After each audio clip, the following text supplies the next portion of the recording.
Olá, crianças! Hoje em Ciências vamos estudar as páginas 48 e 49. Nós vamos fazer uma revisão daquilo que foi ensinado nesta unidade. Vamos começar a leitura, página 48. O que estudamos?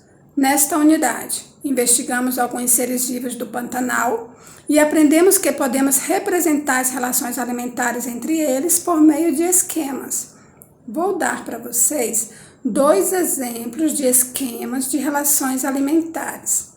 O capim, ele serve de alimento para a capivara, e a capivara pode servir de alimento para o jacaré. A orelha de onça, que é uma espécie de planta aquática, serve de alimento para o piraputanga, que é uma espécie de peixe, e o piraputanga pode servir de alimento para um tuiuiu. Então, eu acabei de dar para vocês 2 exemplos de relações alimentares. Voltando para a leitura do livro. Nesta unidade, refletimos sobre o problema da extinção de espécies de seres vivos e obtivemos informações sobre iniciativas preservacionistas de sucesso. Quais foram os animais que vocês estudaram nesta unidade que correm o risco de extinção, ou seja, podem deixar de existir? O mico-leão dourado, a tartaruga marinha, o peixe-boi, o xaxim. Vocês viram também sobre o pau-brasil, né? E a arara azul. Quais foram as iniciativas preservacionistas que têm dado certo? Em relação à arara azul, um exemplo, foi feito ninhos artificiais para que estas aves possam colocar os seus ovos. Em relação à tartaruga marinha, existe um projeto chamado Projeto Tamar, onde várias pessoas engajadas nesta causa de preservação da tartaruga marinha cuidam dos ovos que as tartarugas colocam na areia da praia até o momento que as tartaruguinhas saem dos ovos e vão em direção ao mar. Em relação ao peixe-boi, na cidade de Caucaia, no Ceará, existe um projeto chamado Manate, que é um centro de recuperação desta espécie. Então, quando alguém encontra o peixe-boi machucado, ferido, leva até este centro. Lá, os biólogos tratam do ferimento até o momento que este peixe-boi possa ser colocado novamente no seu habitat natural. Em relação ao xaxim, uma família comprou uma grande área e permite que esta planta possa se reproduzir para não vir à extinção. Voltando para a leitura do livro desta unidade. Conhecemos o trabalho de pesquisadores que fazem observações de campo e estudamos a reprodução de animais e de plantas com flores. Na página 12 tem uma entrevista que nós estudamos. Vocês podem dar uma olhadinha lá.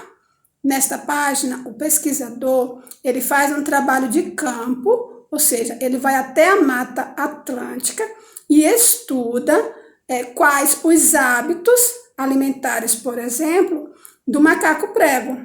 Quem são os predadores do macaco prego? Enfim, então isso é chamado de trabalho de campo. Voltando para a leitura do livro. Agora, observe as imagens a seguir e relembre o que estudou. A primeira imagem que vocês estão vendo é de um tuiuiu, uma ave muito linda do Pantanal. E diz ao lado que você descobriu do que os seres vivos se alimentam.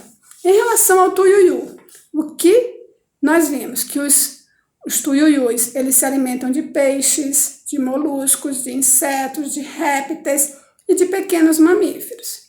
Embaixo tem uma foto de um macaco prego.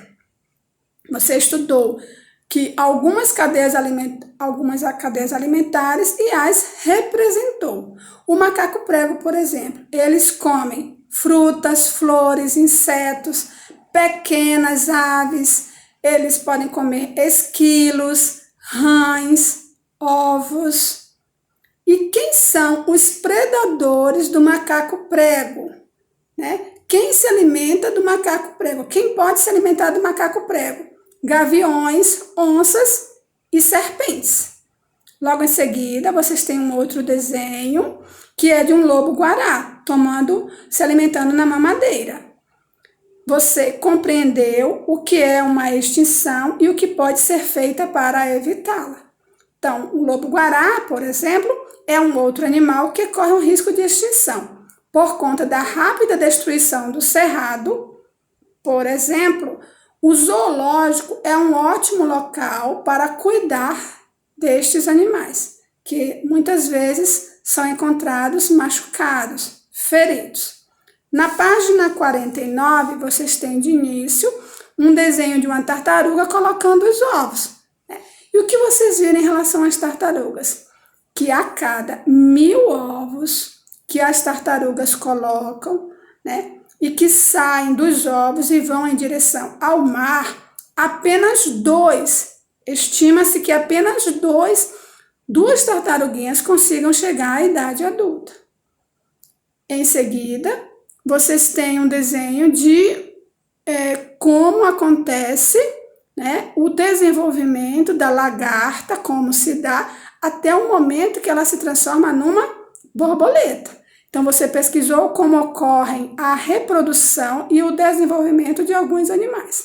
Então, este processo, por exemplo, da lagarta que se transforma em borboleta, onde os animais, quando pequenos, são muito diferentes de quando eles se tornam adultos, é chamado de metamorfose. Um outro exemplo é o girino, que quando pequeno se chama girino, né? E quando ele está adulto, ele vai se chamar de sapo.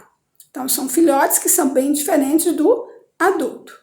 Em seguida, tem uma planta que é uma flor de hibisco, muito bonita, não é? Essa flor é chamada de hibisco. Você aprendeu como ocorre a reprodução das plantas com flores. Vocês viram que as flores das plantas, como da abobrinha, da laranjeira e de muitas outras, as flores têm a estrutura masculina e a estrutura feminina. E a partir dali, o pólen é levado por algumas espécies de animais, como por exemplo de abelhas, para outros locais. Também as aves também podem fazer este processo de polinização e as plantas acabam se multiplicando. No final da página 49, tem algo que eu gostaria que vocês refletissem sobre o que nós aprendemos. Por favor, acompanhe a leitura da prof. Folheie as páginas anteriores e reflita sobre valores, atitudes e o que você sentiu e aprendeu nesta unidade. Então, você está sendo convidado a dar uma olhada naquilo que vocês aprenderam nas páginas anteriores e tentar entender o que você aprendeu, né? Sobre, por exemplo, esses animais que correm um risco de extinção. O que nós podemos fazer para que estes animais deixem de fazer parte deste grupo, né, de animais que correm risco de extinção, né? Então, aí tem 3 pontinhos para vocês refletirem também. Quais seres vivos do Pantanal você gostou de ter estudado? Nós estudamos, por exemplo, a capivara, né, o tuiuiu e outros seres vivos, como, por exemplo, o piraputanga, né, que é uma espécie de peixe. Quais os seres vivos do Pantanal você gostou de ter estudado? É uma pergunta que eu faço para vocês refletirem, tá? Não precisa vocês escreverem, eu quero apenas que vocês reflitam. Quais seres vivos você gostaria de ter estudado de maneira aprofundada? Então, vocês podem pesquisar, por exemplo, no Google, né? Seres vivos do Pantanal. Vocês podem dar uma olhadinha lá e, de repente, estar também aprendendo, desenvolvendo este conhecimento. O que você pensa e sente ao saber que determinada espécie de ser vivo pode deixar de existir no planeta? Então, por exemplo, a arara azul, que é uma ave que nós temos, né, no nosso estado, né? A arara azul ela pode deixar de existir. Pode ser que os nossos netos, os filhos de vocês, de repente, só conheçam a arara azul através dos livros, através de vídeos. Então, o que você sente ao saber que este animal pode deixar de existir, né? Então, eu acho que não é legal, né? A gente saber que isso pode vir a acontecer. Então, nós, seres humanos, precisamos fazer algo para que estes animais, como, por exemplo, a arara azul, continue se reproduzindo. Qual é a sua opinião sobre o trabalho da bióloga que foi entrevistada nesta unidade? Está na página 12. Lembra que eu falei sobre o macaco prego, que é uma espécie de animal que tem na Mata Atlântica? Você já pensou em, no futuro, estudar mais a fundo os seres vivos? Então, você já pensou em ser um biólogo? Em se formar nesta área? Você tem interesse em estudar sobre os seres vivos? Seres vivos aqui, no caso, seriam os animais e as plantas. E assim termina a nossa aula. Espero que vocês tenham gostado. Beijo no coração de todos vocês.